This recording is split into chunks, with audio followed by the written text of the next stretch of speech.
Hello friends, मैं दीपक मौर्य और मेरा YouTube channel DK online learning में आप सभी का स्वागत है। तो चलिए दोस्तों, आज की क्लास में हम लोग स्टार्ट करते हैं महत्वपूर्ण अनुच्छेद का पार्ट नंबर 2।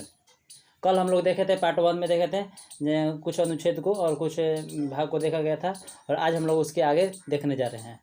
तो अगर आप लोगों ने अभी तक फर्स्ट वीडियो को नहीं देखा है तो अभी जाकर वीडियो को देख लीजिए, और उसके बाद सेकंड वाले वीडियो को देख लीजिए, या फिर अभी सेकंड वाली वीडियो को देख लीजिए और उसके बाद फर्स्ट वाली वीडियो को भी देख लीजिएगा। लेकिन ज़रूर देखिएगा, क्योंकि इस टॉपिक से हर एक एग्ज़ाम में एक क्वेश्चन तो एकदम 2 क्वेश्चन पक्का रहता है, एकदम पक्का रहता है कि आप आएगा ही आएगा। किसी भी एग्ज़ाम आप कॉम्पिटेटिव एग्ज़ाम का देने जा रहे हैं तो अनुच्छेद से एकदम क्वेश्चन आता ही है। ठीक है, तो चलिए स्टार्ट करते हैं। और वीडियो स्टार्ट करने से पहले अगर आप लोगों ने अभी तक चैनल को सब्सक्राइब नहीं किया तो चैनल को सब्सक्राइब कर लें, बेल आइकन घंटी को भी क्लिक कर लें, ताकि हर वीडियो को नोटिफिकेशन आप तक सबसे पहले पहुंच सके। और ज़्यादा से ज़्यादा अपने बच्चों अपने दोस्तों के पास शेयर करें, और जितने भी ग्रुप हैं, व्हाट्सएप ग्रुप पे जो भी ग्रुप हैं तो शेयर करें।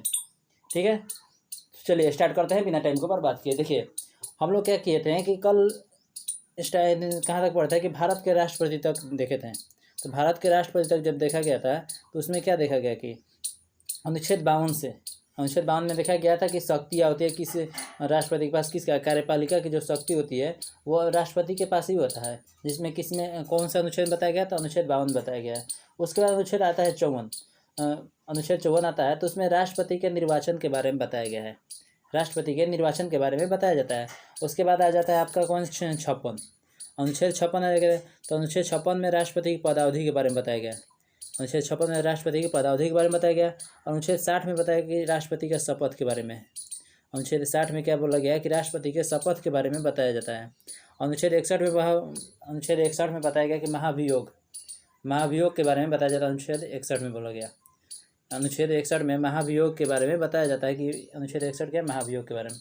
अनुच्छेद 72 में क्षमादान की शक्ति के बारे में बताया गया। अनुच्छेद 72 में क्षमादान की शक्ति के बारे में क्या है, अनुच्छेद 72 में बताया जाता है। उसके बाद अनुच्छेद 85 आता है कि लोकसभा का सत्र और सत्रासन का विघटन भी अनुच्छेद 85 में बताया जाता है। अनुच्छेद 85 में लोकसभा का सत्र हो और सत्रासन का विघटन हो तो उसमें अनुच्छेद 85 में आता है। और अनुच्छेद 123 क्या कहता है कि अध्यादेश जारी करना है, अगर अध्यादेश जारी करना हो तो वो कौन से अनुच्छेद में बताया जाता है, तो 123 के तहत ही दिया गया।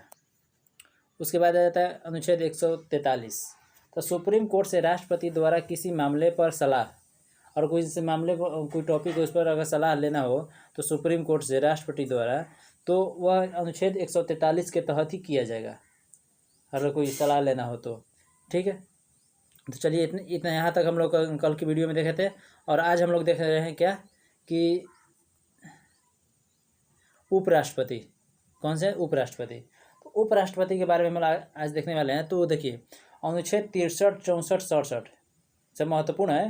अनुच्छेद 63, 64 और 67 जो है और क्या है, उपराष्ट्रपति के बारे में बताया गया है। तो उपराष्ट्रपति के जो पद के बारे में अगर कोई पूछे कौन से अनुच्छेद में पूछा गया, तो अनुच्छेद 63 में 63 में उपराष्ट्रपति के पद के बारे में सब जानकारी उसमें दिया गया है। उसके बाद आ जाता है अनुच्छेद 64, उपराष्ट्रपति राज्यसभा का सभापति होगा। उपराष्ट्रपति जो राज्यसभा का सभापति होगा कौन से अनुच्छेद में दिया गया है, तो अनुच्छेद 64 में दिया गया, 64 में दिया गया है।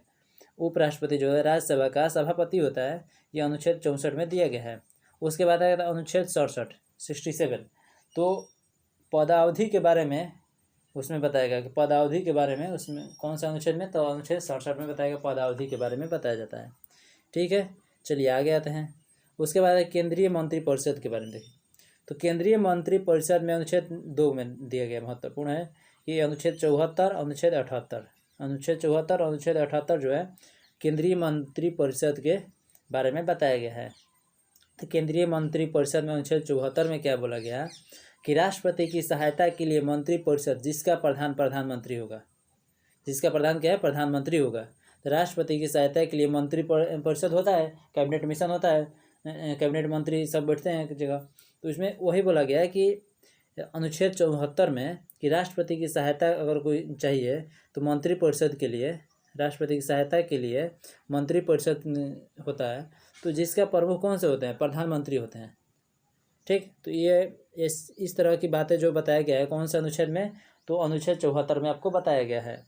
उसके बाद आपको बता देते हैं कि अनुच्छेद 78 में आपको बताया गया कि राष्ट्रपति को सूचित करने संबंधी प्रधानमंत्री के दायित्व, यानी राष्ट्रपति को अगर सूचित करने कोई बात सूचित करना हो कोई टॉपिक पर, तो कौन से अनुच्छेद में बताया गया, अनुच्छेद 78 में बोला गया। राष्ट्रपति को सूचित करने संबंधी प्रधानमंत्री के दायित्व के बारे में अनुच्छेद 78 में बोला गया है। ठीक है, चलिए आगे आते हैं। अब उसके बाद आज देखिए क्या था, संवैधानिक पद एवं निकाय। संवैधानिक पद एवं निकाय के बारे में आपको बताया गया संवैधानिक पद एवं निकाय के बारे में कि अनुच्छेद 76, अनुच्छेद 148, अनुच्छेद 280, अनुच्छेद 315, अनुच्छेद 324, ये जितने भी अनुच्छेद है 5 ये सब संवैधानिक पद एवं निकाय के बारे में बताया जाता है आपको। तो अनुच्छेद 76 में क्या बोला गया, भारत का महान्यायवादी यानी कि सरकार का विधिक अधिकारी, यानी सरकार का विधिक अधिकारी, सरकार के विधिक अधिकारी के बारे में भारत का महान्यायवादी बोला गया, अटॉर्नी जनरल ऑफ इंडिया। तो बोला गया महान्यायवादी को, अटॉर्नी जनरल ऑफ इंडिया उसको।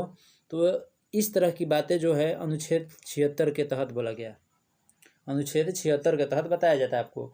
अनुच्छेद 148 से भारत का नियंत्रक महालेखा परीक्षक होगा, यानी कि सरकार के व्यय का लेखा जोखा जो करता है वो कौन सा है, तो महालेखा परीक्षक।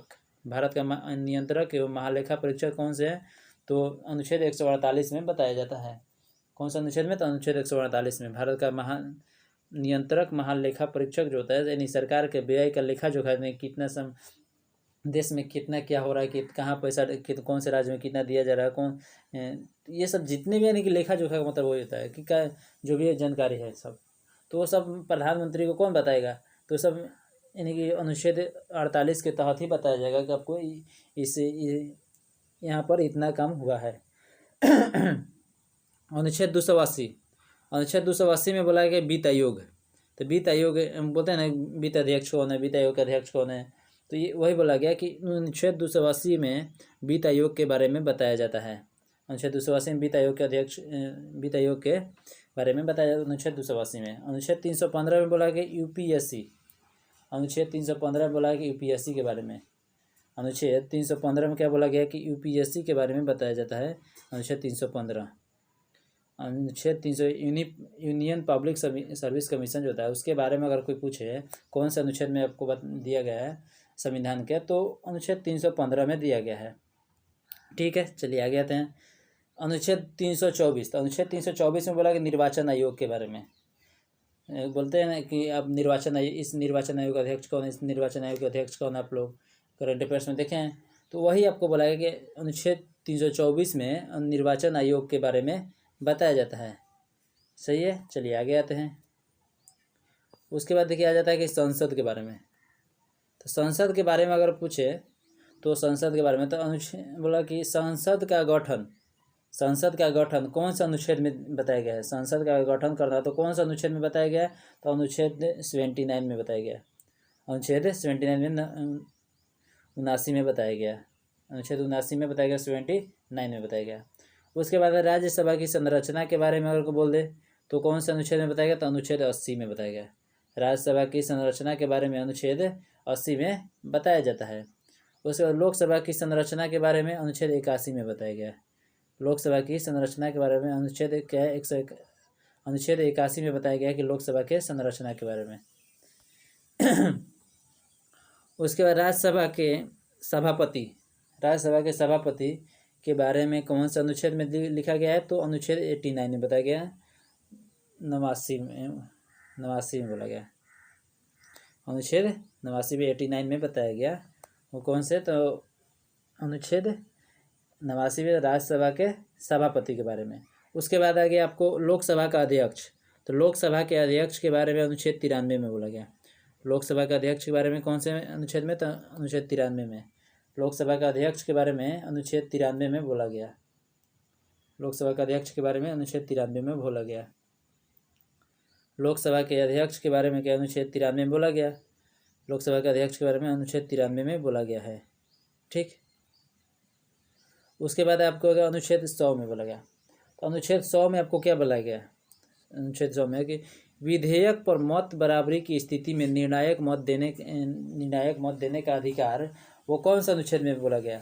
तो अनुच्छेद 100 में बोला गया, 100 में बोला गया है कि अगर विधेयक पर मत बराबरी की स्थिति में निर्णायक मत देने का अधिकार, निर्णायक जो मत होता है उसको देने का अधिकार कौन से अनुच्छेद में बोला गया? तो अनुच्छेद 100 में बोला गया है। अनुच्छेद 100 में बोला गया है कि विधेयक पर मत बराबरी की स्थिति में निर्णायक मत देने का अधिकार वो अनुच्छेद 100 में है। ठीक है, चलिए आगे आते हैं। ये तो हो गया। देखिए संसद में भी और है, तो यहाँ पर 105 अनुच्छेद 105 देखते हैं। अनुच्छेद 105 में क्या बोला गया कि संसद की विशेष शक्ति के बारे में अगर कोई पूछे तो कौन सा अनुच्छेद में है? तो अनुच्छेद 105 में दिया गया है। उसके बाद है संयुक्त अधिवेशन। तो संयुक्त अधिवेशन कौन से अनुच्छेद में है? तो 108। संयुक्त अधिवेशन 108 में है। संयुक्त अधिवेशन 108 अनुच्छेद में। उसके बाद धन विधेयक, यानी लोकसभा अध्यक्ष द्वारा विधेयक पर निर्णय लेना। लोकसभा अध्यक्ष पर लोकसभा अध्यक्ष द्वारा विधेयक पर निर्णय लेना, यानी कि धन विधेयक, वह अनुच्छेद 110 में बताया गया है। अनुच्छेद 110 में बताया गया कि लोकसभा अध्यक्ष द्वारा विधेयक पर निर्णय कोई अगर लेना हो, कोई भी निर्णय, तो धन, यानी कि उसको धन विधेयक बोला जाता है। तो अनुच्छेद 110 में बताया गया, अनुच्छेद 110 में बताया गया। उसके बाद आया गया कि वार्षिक वित्तीय विवरण बोला गया 112 में बताया। वार्षिक वित्तीय विवरण कौन से? तो अनुच्छेद 112 में बोला गया। वार्षिक वित्तीय विवरण जो है अनुच्छेद 112 में बोला गया। अनुच्छेद 112 में बोला कि वार्षिक वित्तीय विवरण के बारे में अनुच्छेद 112 में बताया जाता है कि वो इसमें क्या वार्षिक वित्तीय विवरण क्या है, अनुच्छेद 112 में। उसके बाद वित्त विधेयक, तो वित्त विधेयक 117 में बोला गया। अनुच्छेद 117 में वित्त विधेयक के बारे में बताया जाता है आपको, अनुच्छेद 117 में। ठीक है, चलिए आगे आते हैं। अब आ जाता है आपके कहाँ कि सर्वोच्च न्यायालय। तो देखिए यहाँ पर आपको बोला गया कि सर्वोच्च न्यायालय के बारे में। तो सर्वोच्च न्यायालय के बारे में अगर कोई पूछे तो सुप्रीम कोर्ट का गठन कौन से अनुच्छेद में बोला गया? सुप्रीम कोर्ट का अगर गठन किया गया तो किस अनुच्छेद के तहत? तो 124 के तहत। सुप्रीम कोर्ट का गठन किस अनुच्छेद के तहत किया गया? तो 124 के तहत। उसके बाद मूल अधिकार क्षेत्र कौन से अनुच्छेद के तहत होता है? तो 131 बोला मूल अधिकार क्षेत्र, वह 131 के तहत होता है। कानून की न्यायिक समीक्षा के बारे में अनुच्छेद 137 में बोला गया। कानून की न्यायिक समीक्षा के बारे में अनुच्छेद 137 में बोला गया। अनुच्छेद 137 में बोला गया कि कानून की न्यायिक समीक्षा के बारे में बोला गया। कानून की न्यायिक समीक्षा के बारे में अनुच्छेद 137 में बोला गया। अनुच्छेद 137 में बोला गया कानून की न्यायिक समीक्षा के बारे में। कानून की न्यायिक समीक्षा के बारे में अनुच्छेद 137 में बोला गया। उसके बाद आ जाता है आपका कौन से? राज्यपाल। देखिए राज्यपाल के बारे में आपको पूछे तो राज्यपाल की परिभाषा अगर देना हो तो अगर दिया जाता है कि राज्यपाल कैसा होना चाहिए, कितने कार्यकाल होना चाहिए, उस क्या कार्य होता है उसका, तो यानी जितने भी उसका राज्यपाल से संबंधित यानी उसका परिभाषा अगर के बारे में पूछे तो अनुच्छेद 152 में आपको दिया गया है। अनुच्छेद 152 में दिया गया है। उसके बाद राज्यों के लिए एक राज्यपाल होगा, हर राज्य के लिए एक राज्यपाल होगा, ये भी अनुच्छेद 153 में बोला गया है। अनुच्छेद 153 में राज्यों के लिए एक राज्यपाल होगा, ये अनुच्छेद 153 में बोला गया है। राज्यों के लिए क्या एक राज्यपाल होगा। उसके बाद बोला गया कि राज्यपाल की शक्ति के बारे में अनुच्छेद 154 में बोला गया है। राज्यपाल की शक्ति के बारे में कौन से? तो अनुच्छेद 154 में बोला गया है। ठीक है, आगे देखिए राज्यपाल की नियुक्ति के बारे में तो अनुच्छेद 155 में, राज्यपाल की नियुक्ति के बारे में अनुच्छेद 155 में बोला गया। राज्यपाल की नियुक्ति के बारे में अनुच्छेद 155 में बोला गया। और क्षमादान के बारे में अनुच्छेद 161 में बोला गया। क्षमादान के बारे में अनुच्छेद 161 में बोला गया कि क्षमादान के बारे में अनुच्छेद 161 में, क्षमादान के बारे में अनुच्छेद 161 में बोला गया। उसके बाद आ जाता है आपको कि राज्य मंत्रिपरिषद। तो राज्य मंत्रिपरिषद के बारे में अगर बोले राज्य मंत्रिपरिषद तो देखिए राज्य मंत्रिपरिषद तो मंत्रिपरिषद जो बैठते हैं जितने मंत्रिपरिषद होते हैं। तो मंत्रिपरिषद के बारे में अगर एग्जाम में आ जाए आपको तो किस अनुच्छेद में यह बात कही गई है, तो मंत्रिपरिषद के बारे में तो एक अनुच्छेद 163 बोला गया।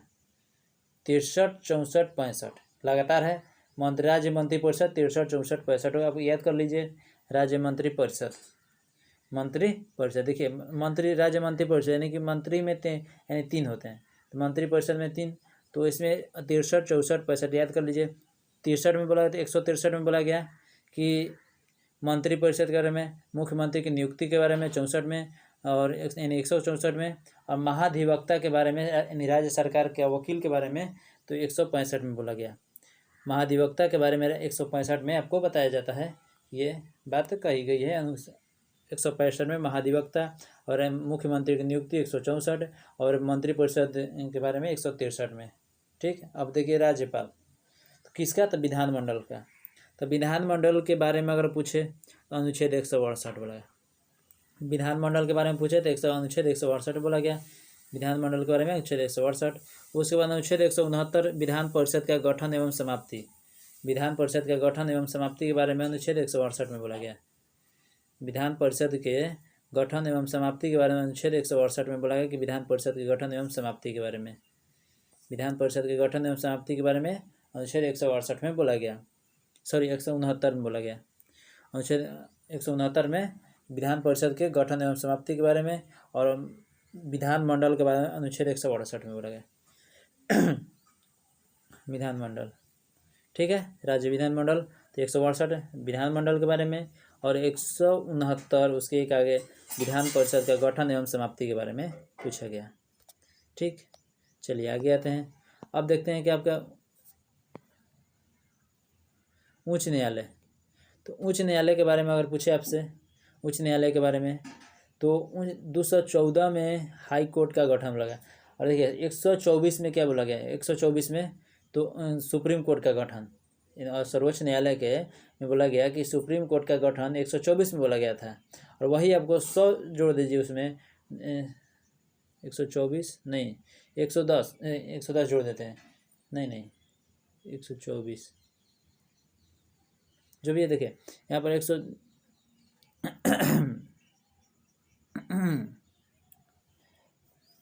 तो यहाँ पर अनुच्छेद 214 में बोला गया कि हाई कोर्ट का गठन के बारे में बोला गया, कि हाई कोर्ट का गठन के बारे में क्या बोला गया, अनुच्छेद 214 में बोला गया हाई कोर्ट का गठन के बारे में।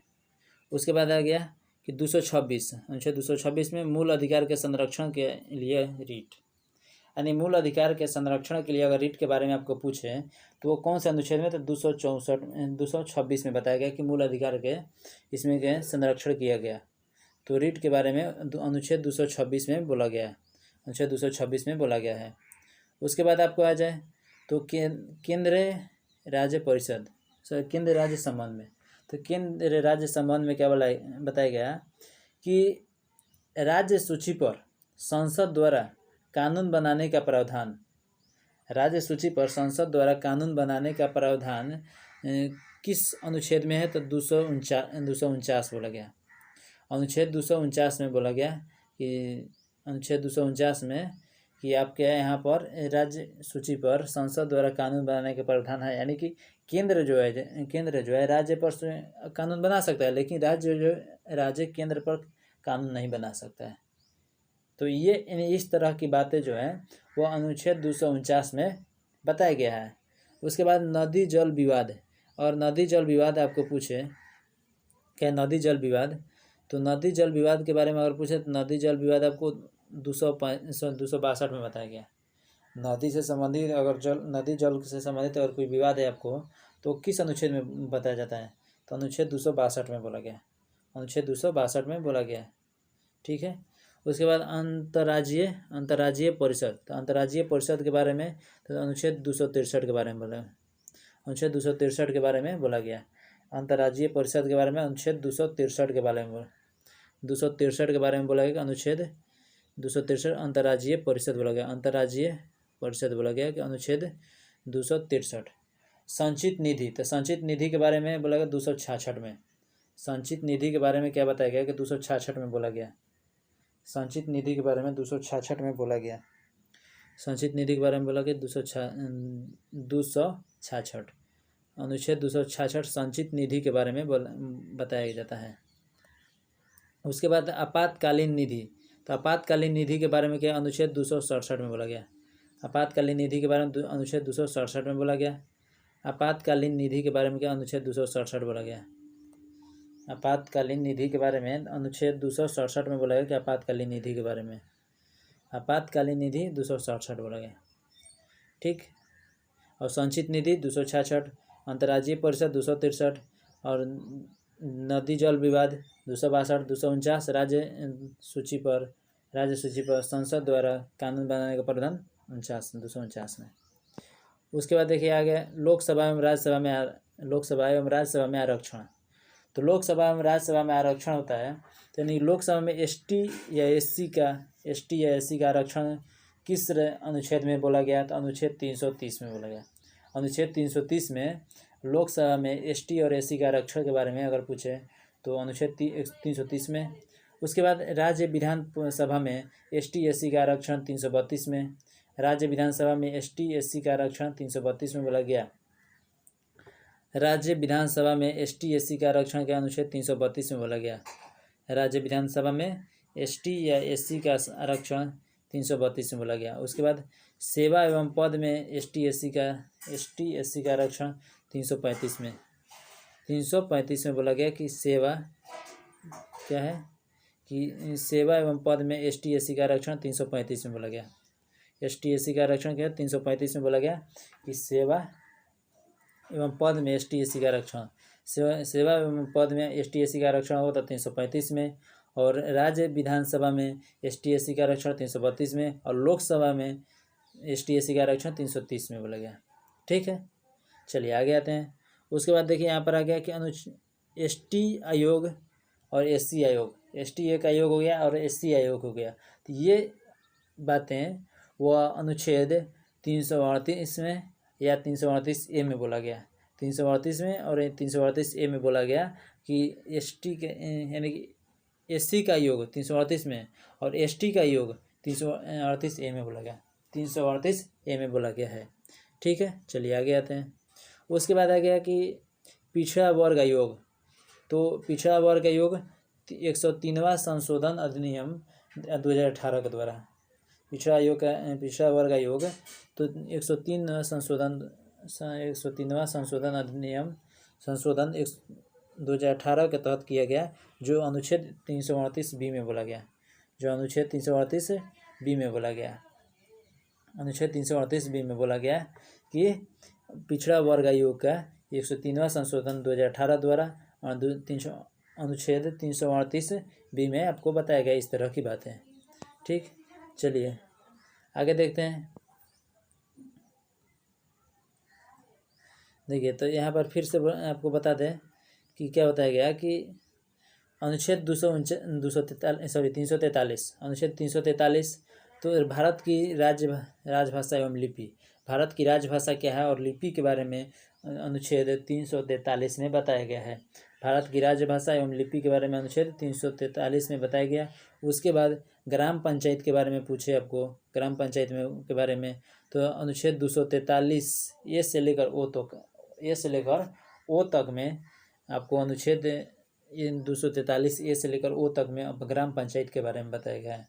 ग्राम पंचायत में क्या होना चाहिए, कैसा होना चाहिए, किस तरह का रूल होना चाहिए, ये सभी जितने भी बातें होंगे ग्राम पंचायत से संबंधित, कितना वोट देना चाहिए, कि सब किस तरह से वोट देना है, यानी जो भी जितने बातें हैं ग्राम पंचायत से संबंधित वो सारे के सारे आपको अनुच्छेद 243 ए से लेकर ओ तक में दिया गया है। उसके बाद आ जाता है सबसे लास्ट टॉपिक आ जाता है कि आपातकालीन प्रावधान। तो आपातकालीन प्रावधान में क्या बोला है कि राष्ट्रीय आपातकाल अगर घोषित करना हो, चाहे घोषित हो गया है, तो किस अनुच्छेद के तहत किया गया होगा, तो अनुच्छेद 352 के तहत किया गया। अनुच्छेद 352 के तहत राष्ट्रीय आपातकाल घोषित कर दिया जाता है। और राष्ट्रपति शासन अगर करना होता है, यानी संवैधानिक तंत्र विफल होने पर राष्ट्रपति अगर शासन करता है तो अनुच्छेद 356 में बोला गया, अनुच्छेद 356 में बताया गया है।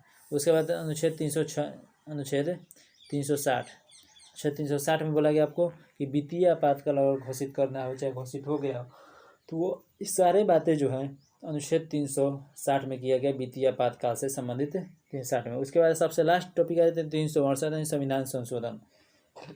संविधान संशोधन के बारे में अगर बताया गया तो अनुच्छेद 368 में बोला गया।